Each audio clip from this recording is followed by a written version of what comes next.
Good morning, students. I am Professor N.V.S.N. Sharma. Today we are going to see another topic in radar systems engineering, that is on navigational aids. Before we enter into the topic, we shall see a common example first.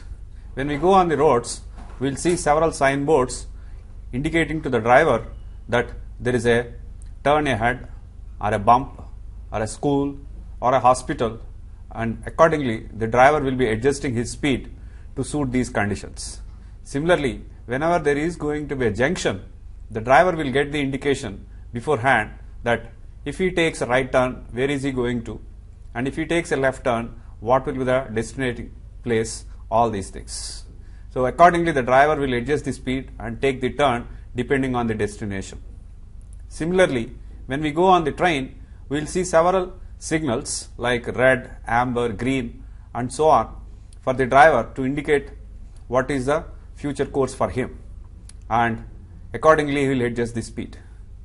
Okay, on the roads we can place these signals or symbols and guide the driver to the destination safely. How about a ship or on a boat? So the signals are the aids provided for this purpose on the ship or on a boat are known as navigational aids, and the same logic or the same philosophy is extended to the case of aircrafts also, to guide the pilot to reach the destination safely within the time. So they are also known as navigational aids. So today we are going to discuss in detail different types of navigational aids used by the pilots for safe landing and for speed adjustments. Let us see from the basics of navigational aids.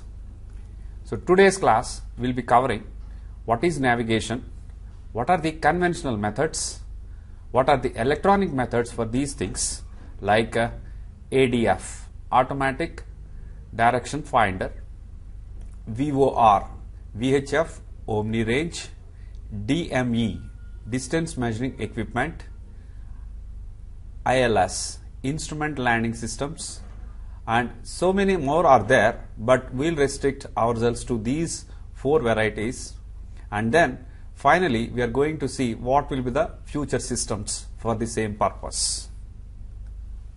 Now let us see what is the meaning of this word navigation. Navis means ship, egere means to direct. So it's a device to direct the ship. Now let us see the standard case, that how do we get from Seattle to San Francisco by air. So once we take off from Seattle, you are in the air and you never know how to reach and how to change the direction and all these things. So here we need the help, that is to know where you are, where you want to go, about how much fuel and time it will take to get there. So this is what is supposed to be from the navigational aids. So first of all, how do I know where I am? So that is by pilotage, identification of present position and direction of flight by visual contact with terrain. Is it possible at all the times? It may not be so. So the procedure for air navigation has started with this. So aviation started in 1903. From 1919 onwards, people felt the need for navigational aids, so they started using bonfires and artificial lights in addition to landmarks and maps to help the pilots to find their ways. In this slide here, you are going to see the landing aids at different sites. There can be a flag which is waved by a person to indicate the proper path, or a landing field light is placed close to the runway to indicate the runway direction and location. So the history of radio navigation, let us see. In 1920s started the use of radio navigational aids, or simply nav aids. In 47, the International Civil Aviation Organization, ICAO, was founded as a specialized aviation UN agency and now it's internationally standardized. Several systems were then taken in use and they are NDB, non-directional beacon, which is meant to give the position information and the angle information, which we normally call as bearing, to the pilot. Then another one, DME, distance measuring equipment. As the name indicates, it gives the distance. Then VOR, VHF Omni Range. It's a misnomer in one sense that though we call it as a range, it doesn't give the range information. It gives the angle information, that is bearing. And finally, people have started using ILS, that is instrument landing systems, particularly useful for landing purposes. So let us try to understand what is the need for new navigational aids. It's by technology evolution. The availability of GPS and extended use of computers in flight management systems. Congestions in airspace. Need to increase the capacity by moving from today's route network to free flight navigation. Cost reductions. Need for more cost-effective use of aircraft by shorter stopovers and less fuel consumption. Lower navigation fees. Reduction of redundant navigational aids. Increased safety. Introduction of navigational aids for more areas and airports will increase safety and potential for fewer accidents. So with these things, people started working out towards the present day, that is GPS systems. At this time, several electronic navigational aids are being used, which are shown in this slide here. Typically, one is a VOR and the other one is ILS. So let's go into the navigational concepts. Here we'll start with a circle which has 360 degrees and a degree has 60 minutes. 1 degree of latitude is the same distance anywhere on the earth. How many miles is 1 minute of latitude? The answer is 1 minute of latitude is equal to 1 nautical mile, or that comes to 2000 yards. So nautical mile is larger than the normal mile which we count. Line of position is another definition which we all must be aware. A line that defines our position in one dimension. So it need not be a straight line.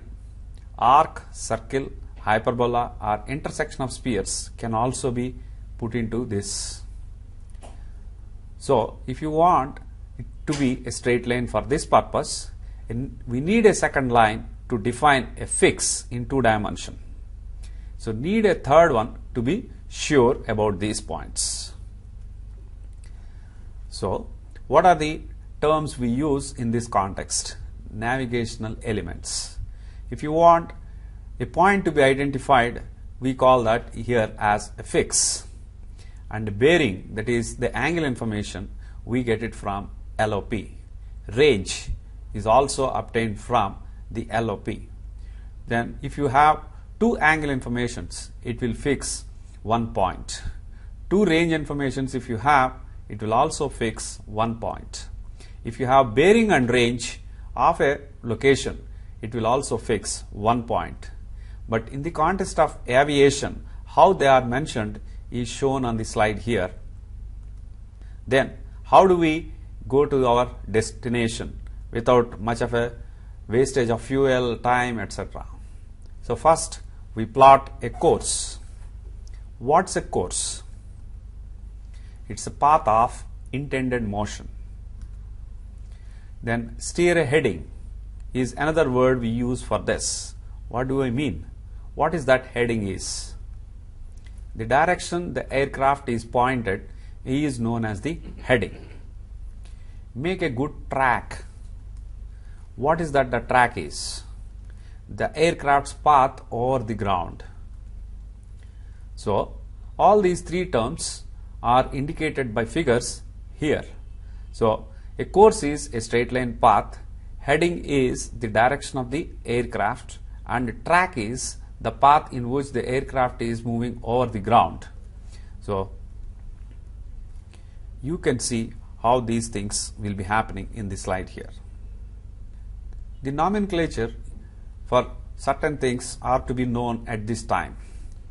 There is a true and magnetic courses, and they are given in 3 digits, that is 090 degrees. Relative bearings are given in degrees or clock position, that is 10 degrees left of the nose is one way people mention about this, or people may say it's 11 o'clock because it is left of the 12 o'clock position. And there is another one we call here, that is dead reckoning.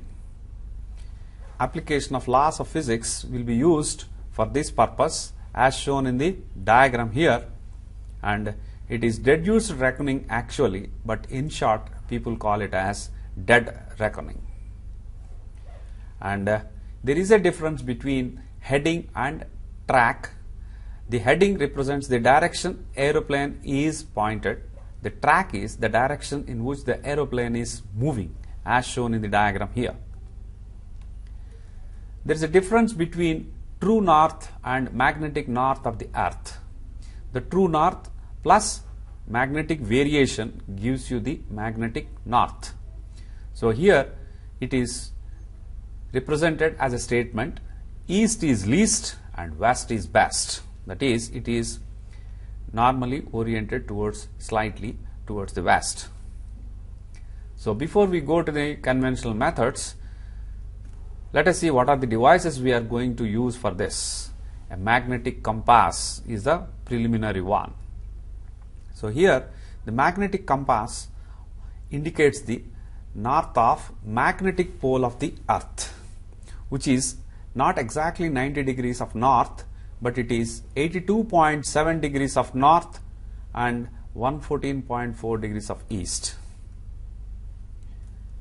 So there is a variation between the true north of the earth and the magnetic north of the earth, and this variation is shown in this diagram here, and it is going to vary slightly because of several reasons in the space. So those deviations are taken into account, and finally we conclude that the magnetic north wanders in an elliptic path each day and moves on the average more than 40 meters northward each day. So based on these details, we prepare a deviation table as shown in the slide here. And the magnetic compass which is used in the aircrafts is shown here in this diagram. And the compass will give rise to certainly some errors. Northerly turning errors. The result is a false northerly turn indication. Southerly turning errors. The result is a false southerly turning indication. And acceleration error. Like this, there are going to be certainly some errors coming up. And in addition to this, people have been using some other indicators like ADC, air data computer, air speed indicator, vertical speed indicator, Mach meter, altimeter, like this. And here in this diagram you can see all of them together as a front panel in this case, which work on pressure systems. So for this we were using a pitot tube, and all these meters were aligned as airspeed indicator, vertical speed indicator, altimeter, and alternate static source is provided for this purpose. The pitot tube on the aircraft is shown in this diagram, and ASI, airspeed indicator, is given into this. The air is taken into the aircraft and that will be given to the needle with a pressure tube like this, and it is likely to get into some errors because of the movements of the aircraft, and the wind velocity getting changed. Here, when we are talking of speed of the aircraft, we have certain definitions. IAS, indicated airspeed. CAS, calibrated airspeed. IAS, corrected for installation and position errors. EAS, equivalent airspeed. It is CAS corrected for compressibility error. TAS, true airspeed. EAS corrected for density. And the vertical speed indicator is shown in this diagram, and it indicates the rate of climb or rate of descent, which is measured in feet per minute or meters per second as the aircraft is descending towards the air runway. And a Mach meter is shown here, which is used to indicate the speed of the aircraft. It is indicated in terms of Mach 1 or Mach 2 and all, and the Mach is taken with reference to the velocity of sound as Mach 1. An altimeter is shown in this diagram with its cross section, and this altimeter is used to indicate the altitude or the height above the ground. And this height above the ground has again certain terminology. There is QFE and QNH. The regional or local air pressure at mean sea level is called QNH or altimeter setting, and the pressure which will calibrate the altimeter to show the height above the ground at a given airfield is called QFE of the field. An altimeter cannot be adjusted for variations in air temperature. Differences in temperature from the ISA model will therefore cause errors in indicated altitude. So QFE indicates aerodrome elevation pressure, and QNH indicates the QFE reduced to MSL according to ISA. So these different terms are indicated in this diagram to give clear picture of what we mean by QNH, that is mean sea level, above which you are going to get the height indication. But normally we are interested in QFE, above the ground of the runway, how much height the aircraft is of interest. And here there is a difference between the two words, height and altitude. The indicated height is QFE as datum, that is at the airport the baseline is drawn, and above which the height of the aircraft is given as this indicated height. But if somebody is talking about indicated altitude, it means that he is talking about the QNH or the mean sea level as the datum. So true altitude is corrected for temperature and pressure. Then we have ADC, air data computer. Modern aircrafts use air data computers to calculate airspeed, rate of climb, altitude and Mach number. Two ADCs receive total and static pressure from independent pitot tubes and static ports, and the aircraft's flight data computer compares the information from both computers and checks one against the other. There is a gyro people have been using. A gyroscope is a device for measuring or maintaining the orientation. This orientation changes much less in response to a given external torque than it would without the large angular momentum associated with the gyroscope's high rate of spin. Since external torque is minimized by mounting the device in gimbals, its orientation remains nearly fixed regardless of any motion of the platform on which it is mounted.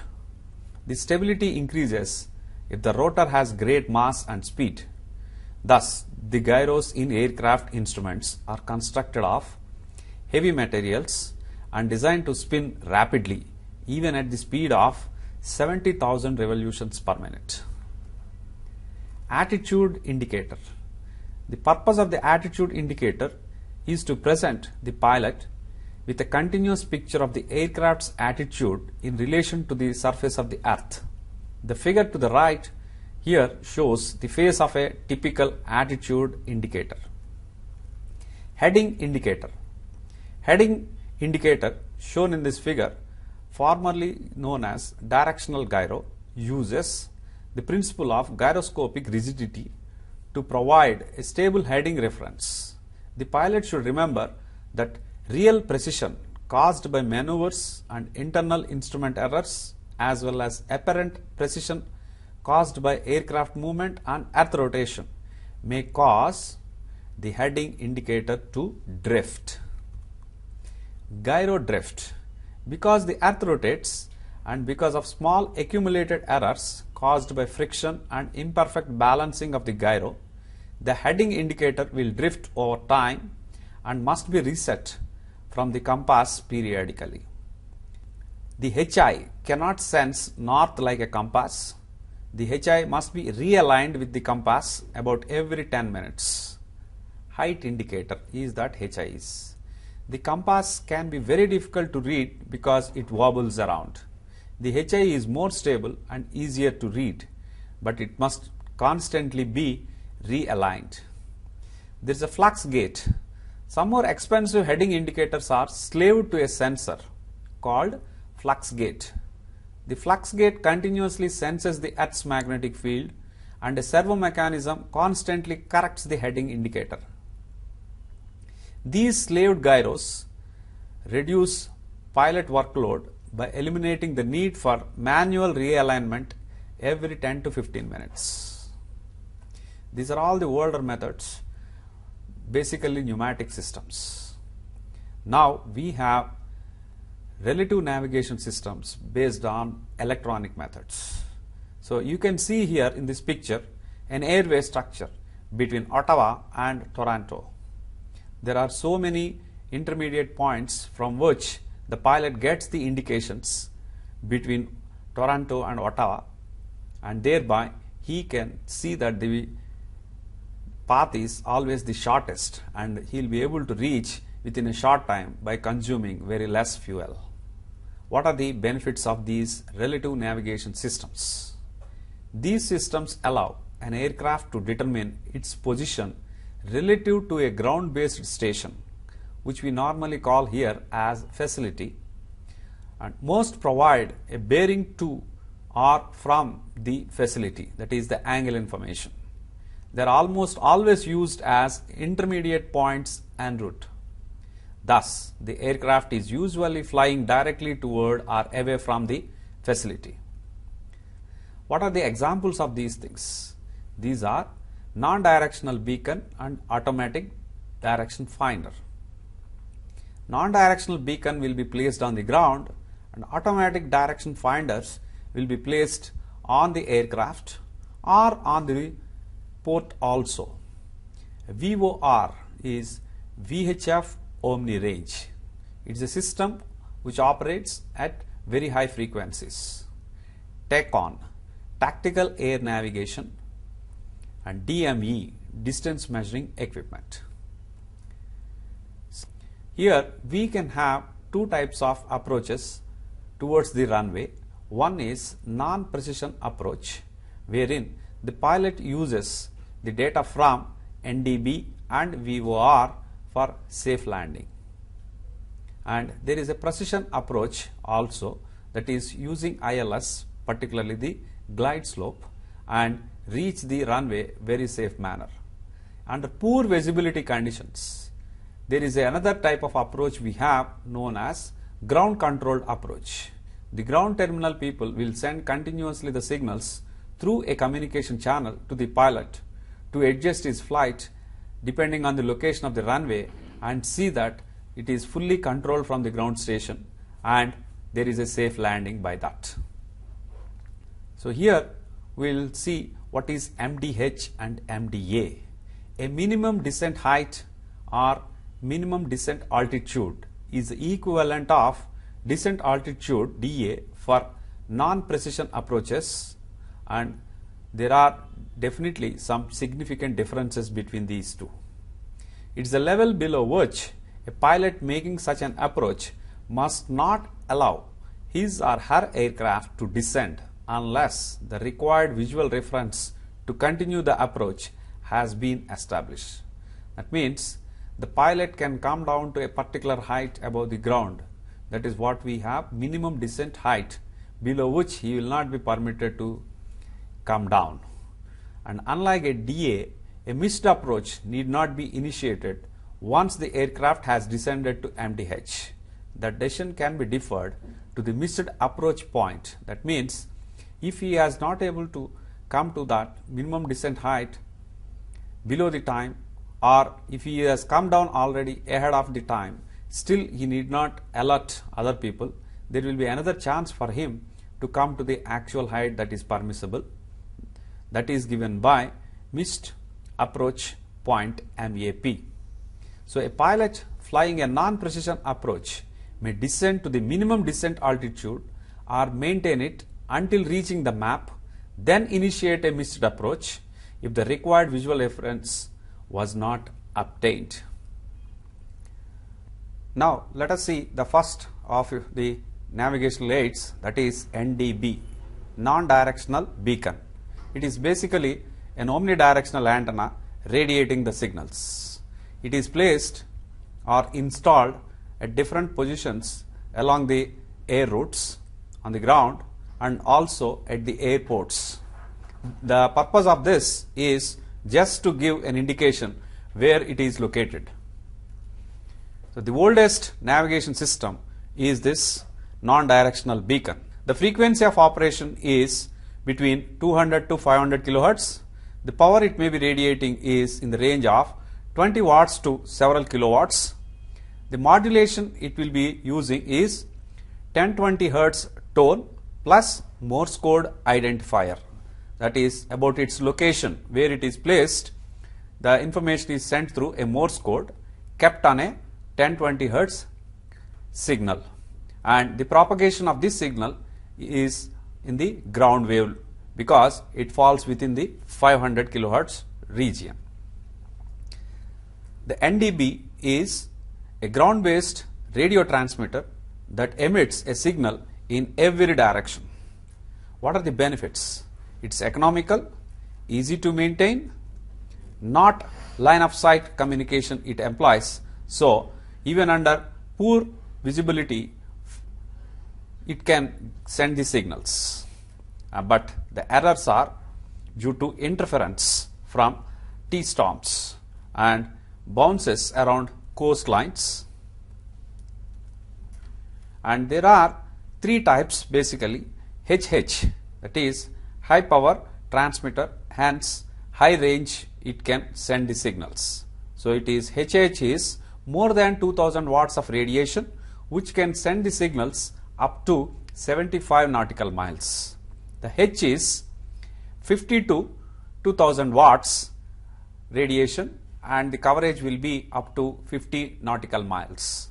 MH is less than 50 watts of radiation covering a range of 25 nautical miles, and a compass locator will be placed which will radiate less than 25 watts of power, and hence the range it can have is 15 nautical miles. Homing the NDB. Flying the aircraft on any heading required to keep the needle pointed straight ahead of this NDB. So works great without wind. Takes longer and not direct with wind.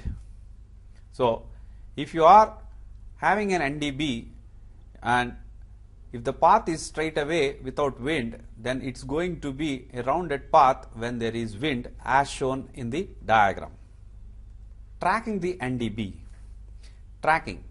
Flying on a heading that maintains a constant or desired track to or from a station, and find heading or course that takes you to the station. Once if you are off by 10 degrees, double the deflection and turn towards the station is the indication to the pilot. Once deflection equals correction, you are back on the course. Turn 10 degrees towards the needle, repeat as necessary and become more precise with correction. Interpreting the signal from NDB. You have to go for a parallel course, note the deflection, double it, so turn towards the needle is what you are supposed to do in the aircraft while understanding the NDB signals. And this is to be corrected on a regular basis if there is wind, because of the changes that may appear. Other information transmitted by an NDB are Automatic Terminal Information Service ATIS and also Meteorological Information Broadcast or WALMIT. The next one we are going to see is an Automatic Direction Finder. The purpose is to indicate in which direction you have to travel or in which direction the airport is, and the indicator in the cockpit for the pilot is as shown on the right side. And more closely you can have a look like this ADF receiver for the pilot.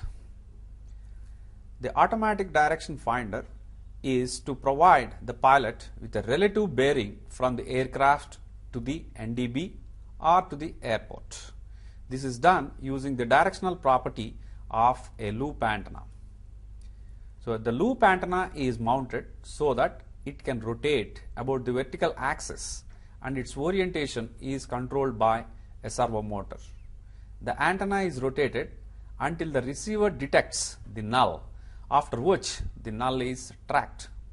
The relative angle of the antenna is transmitted to the cockpit via a synchro system. So in the diagram here you can see the loop antenna and its radiation. A loop antenna gives a figure of 8 type of pattern as shown in the diagram. So one side will be a plus sign and the other side will be a minus sign for this. But for signals coming in the 0 direction or along 180 direction, you will get the same indication, and hence you will not be able to decide whether the airport is along 0 degrees or 180 degrees. So for this purpose we use another antenna which will have an omnidirectional pattern, that is a dipole. So mixing both the signals, you can now see that the total antenna pattern is going to be a Limacon pattern as shown in the diagram on the right. So the combination of the two antennas gives a Limacon pattern which has highest value at 0 degrees and very small value at 180 degrees. By this we can distinguish if you receive a high output from the receiver, then it is going to be along 0 degrees the airport is. Otherwise, if it is going to be 0 degrees, then it is the airport is located along 180 degree location of the aircraft. But here there is a catch. As the signal is against a null, the sensitivity increases by increasing the gain of the loop antenna. This can be achieved by increasing the number of loops or increasing the loop area. A remarkable increase in gain can be obtained by tuning the loop to the frequency of the signal, realizing a resonance. At resonance, the output is sent through a capacitance which will have Q times more voltage than induced on the antenna. And to have a high Q 10 to 100, a square loop is used because it has maximum area for a given length, but a loop is more preferable. And the rotating loop antenna installation is large and causes excess drag and icing problems. It is also mechanical, which reduces its reliability. Thus, most modern ADF systems use a crossed loop system. A ferrite loop consists of a bar of ferrite material about which is wound many turns of fine wire is called Bellini-Tosi direction finder. The ferrite concentrates the RF magnetic field and allows a sensitive antenna to be constructed in a small space.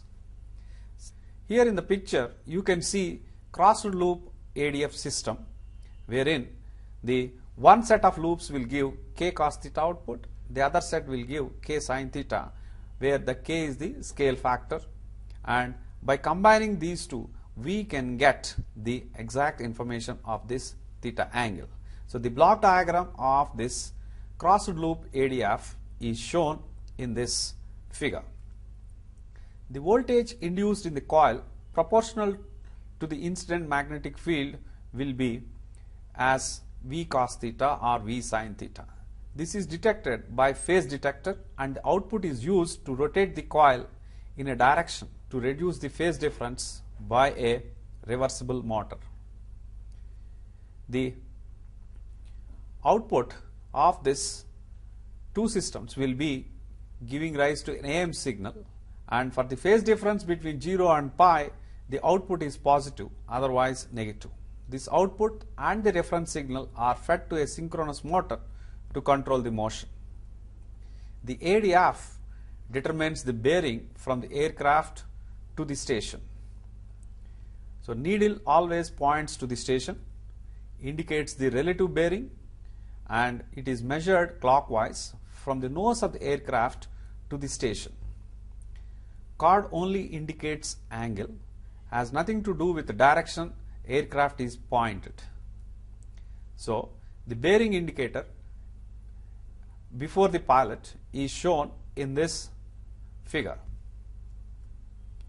and using relative bearing and magnetic heading, magnetic bearing can be found, and actual heading to fly to the station will be given by this equation.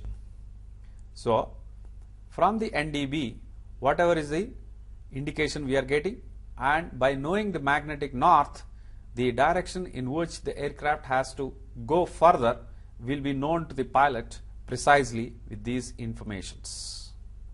What are the types of ADFs? Fixed chord, and it always shows the 0 degrees at the top. A movable chord can show magnetic heading at the top, but it's a bad idea. And there is a RMI, radio magnetic indicator. It's slave to move with the aircraft. It's great to have such RMIs.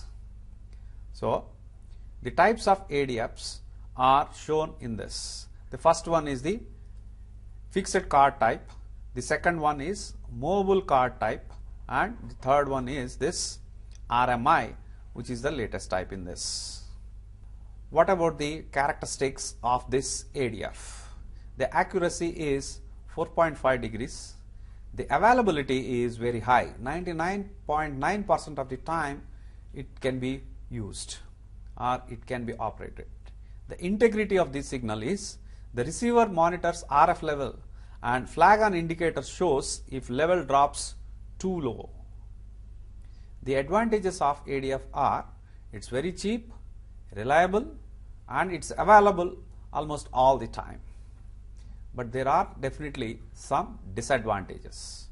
Only relative bearing is available. It's difficult to automate, susceptible to low frequency propagation effects like skip, refraction, sky wave interference, etc. What are the recent developments in this? It is employed as an aid for homing. It fails to indicate only when there is lightning and also in the presence of lateral winds. To avoid this, the antenna is kept on fuselage to reduce this aerodynamic problem. Navigational aid, which is known as VOR, VHF, omnidirectional radio range, and these are assigned with the channels between 108 MHz to 117.95 MHz with the 50 kHz spacing. A typical VOR system is shown in this picture. How does it operate? What are the things in this? Ground station oriented to magnetic north, transmitting directional information to aircraft but not the range. Hence the word range here is a misnomer. What are the benefits we are going to have with this? It's more accurate, precise flying you can get, reliable, not susceptible to interference, and it is voice capable.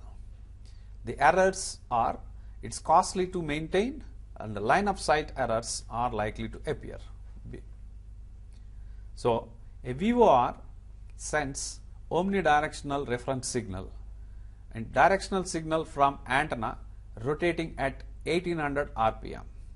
A receiver uses phase information, and navigation is possible in polar coordinates, that is rho and theta. What are the characteristics? The VHF, as mentioned already, operates in the range of 108 to almost 118 MHz. So it operates in the line of sight propagation system. So it can always take up one LOP at a time. So two receivers give two LOPs by which you can fix the point. So the two LOPs are obtained from VOR and another one from DME. And it is not sensitive to aircraft heading, and flight to or from a VOR or intercept a radial indicates the direction. So a VHF transmitter at airport radiates from an antenna of ADF, generates Limacon pattern. The pattern is rotated at 30 revolutions per second. Due to the rotation, the signal received in an aircraft flying along a particular direction will undergo a periodic variation at 30 Hz. The phase of the waveform depends on the bearing. To get reference for a phase, the transmitter is interrupted whenever the maximum of the pattern is due north. But this generates sidebands covering a wider RF band and may interfere with other equipment. So what are the types of VOR? We say high when it can radiate power more than 1000 watts. So 1000 to 14,000, 1500 watts, if we are radiating, it will be 40 nautical miles, and beyond that up to 18,000 you can get 100 nautical miles of range, and like that even 60,000 watts it can radiate, get 100 nautical miles of range. A low one is up to 40 nautical miles, and at the airport terminals we will have range up to 25 nautical miles. So the different types are shown in this diagram here: low, normal and high. What is the basic principle of this VOR?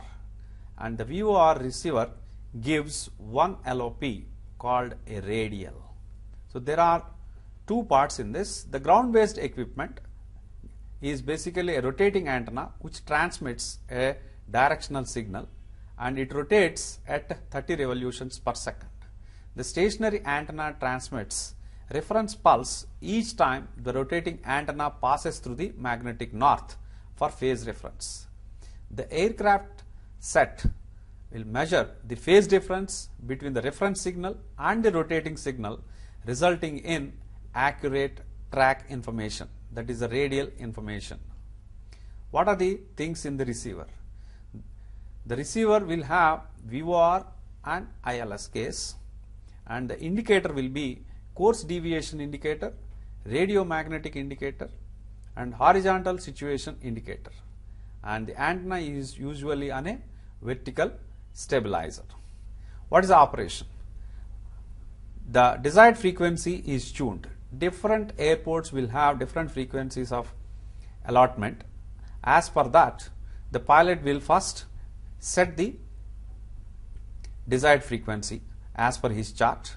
Then the OBS knob, that is Omni Bearing Selector, sets reference direction on the CDI or track the needle on an HSI.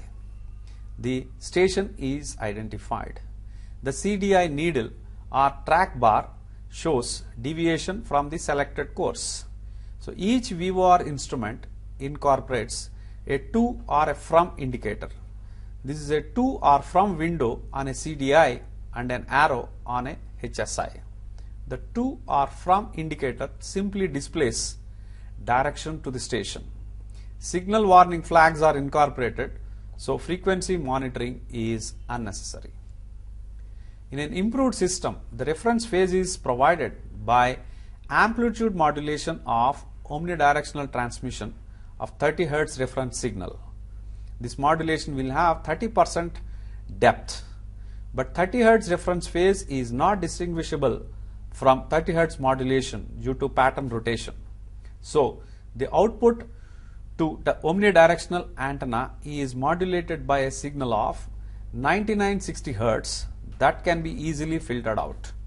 This 9960 Hz is modulated by the 30 Hz reference signal. What about the receiver? The receiver is normally a superhet receiver. The detected output is divided into two parts. One output is fed to a FM demodulator to recover the reference phase. This is compared with other output after limiting operation. Averaging the difference output will produce the signal proportional to the angle. What about the antenna polarization? The VHF band is selected to ensure low interference to other systems. Horizontal polarization is also chosen to reduce this further because all other systems operating in this frequency will be using vertical polarization. So, to get this horizontal polarization, we use magnetic dipoles, that is loops. So, a typical VOR antenna output will be shown to the pilot as shown in this diagram. How do we get the exact indication? Normally, we will have two receivers. The accuracy of the receivers may be checked against each other in the absence of the previous check facilities. Tune both the receivers to the same frequency, identify the directions on both, center both CDI needles, check needle sensitivity, and it must be within an accuracy of 4 degrees. Similarly, the VOR equipment also, first tune the VOR frequency, identify, confirm the position, center the CDI needle, check needle sensitivity, and it must be within 6 degrees. And the VHF signals associated with VORs are propagated through line of sight. Approximate range can be calculated by using the formula. The need for a ground-based station within line of sight range makes transoceanic VOR navigation impracticable. So, what are the limitations? The range is limited by line of sight. VORs are sensitive to the interference of terrain. The placement of VOR ground stations takes this account in most cases, but not always. Published airways are designed to avoid any unusable quadrants. However, care must be taken when navigating off airways. Published VOR radials are accurate within 3 degrees. Unpublished radials are not subjected to this standard. Any site-specific anomalies will be published in the CFS.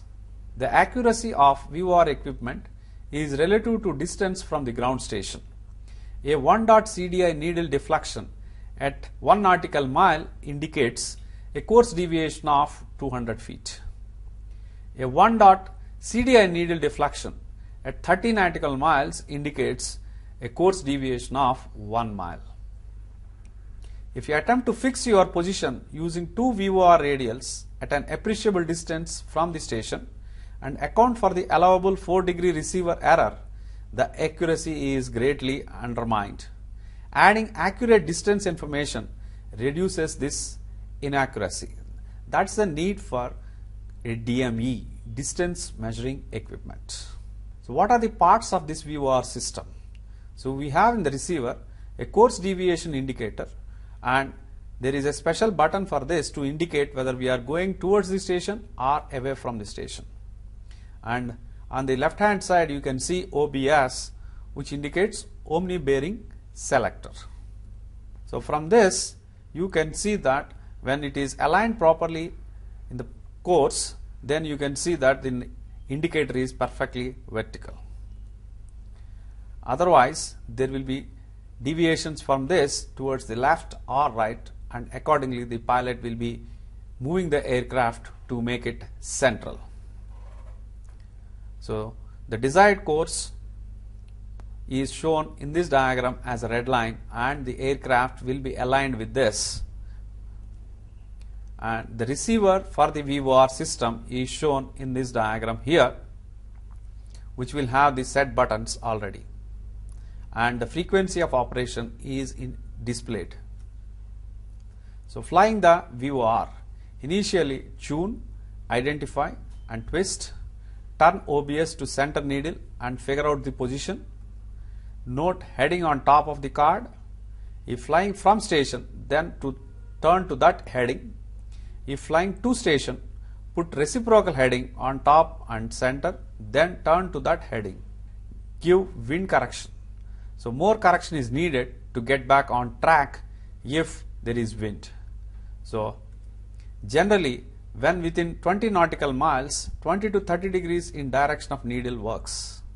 Once needle centers, turn backwards, original heading, but add wind correction of 5 degrees. Station passage. CDI will become very sensitive and then begin to oscillate. Flag will switch off from to, off and from. And switching radials. During station passage, turn OBS to new course to fly. Intercepting. If needle is alive, then turn towards it as if you were tracking it. If full deflection, first center the needle to find what radial you are on. Twist OBS back to desired course.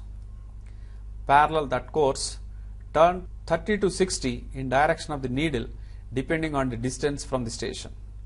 Once needle is alive, turn back in direction of desired course. Follow tracking procedures. What are the types of errors that are likely to come? Error increases with distance. Error increases with time. And reliability concerns are coming up, and there is a chance of human error in the entire procedure.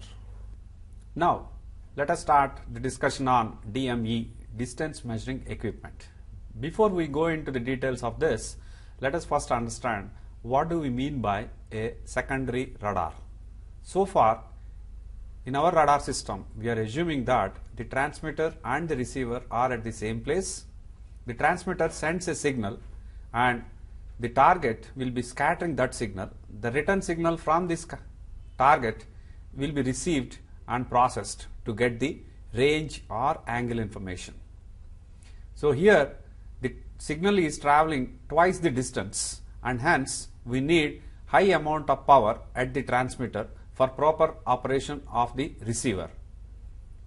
But this is not the case with the secondary radars.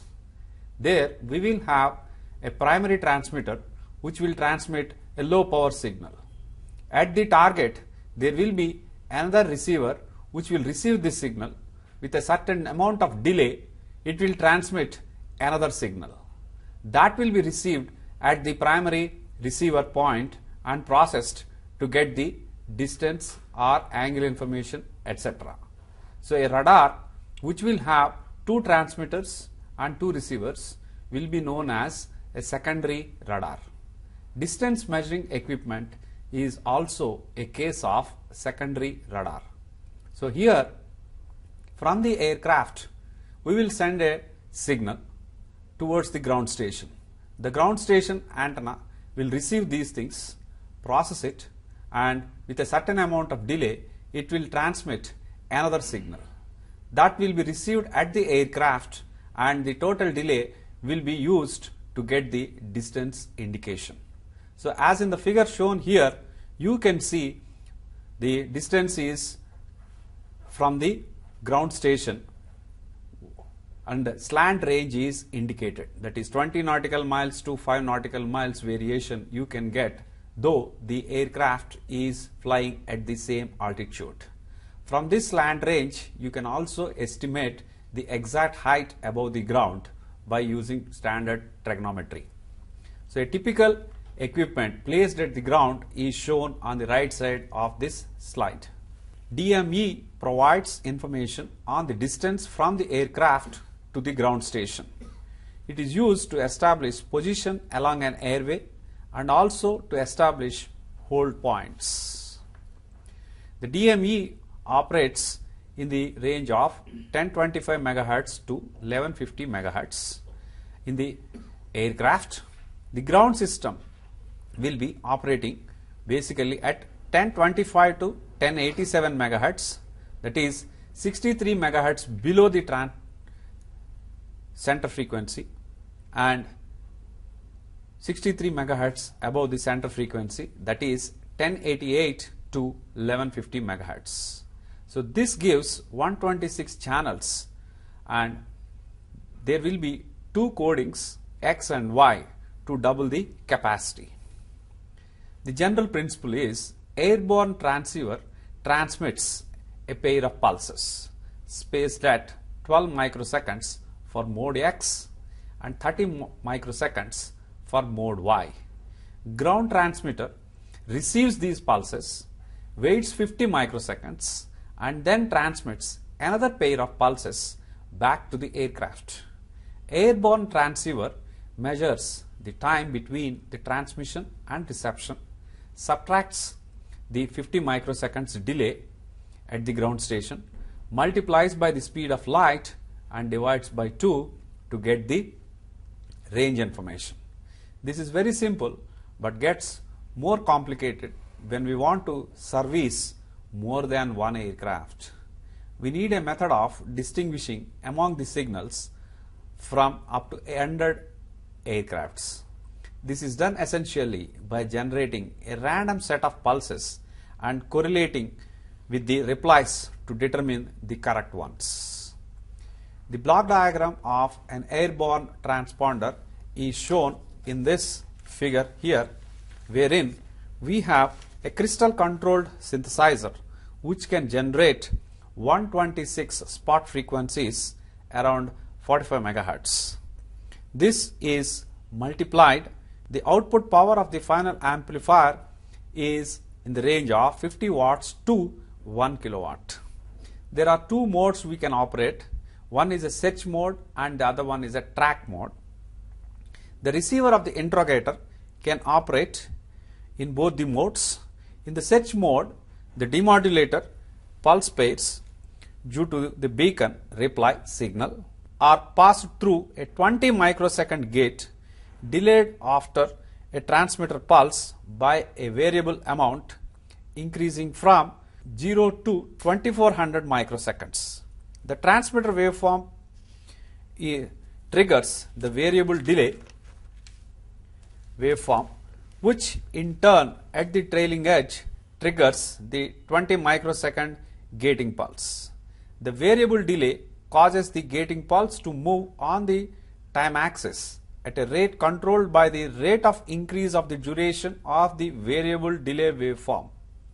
If this rate is synchronized with the rate of occurrence of the received pulse pairs converted to single pulses, all the pulses will pass through the gate. Otherwise, the number drops down drastically. Once a large number of pulses is indicated by the counter, system is switched to track mode. The pulse operation rate is then dropped to 25 pulses per second and automatic tracking is achieved. The accuracy is up to 150 meters. The transponder beacon uses similar equipment with more complexity, except that no ranging circuit is required. It operates at only one pair of frequencies. One frequency pair is for reception, while the other one is for transmission. Different airports are given different pairs and the pilot knows about it a priori. The beacon transmits identification signals for a period of 3 seconds once every 37 seconds, when the normal chain of random noise pulses are suppressed. The received pulses are shown in this diagram. So if they cross the detection threshold, they will be identified as a pulse. If it is below, it will be identified as noise, and the time durations are also indicated.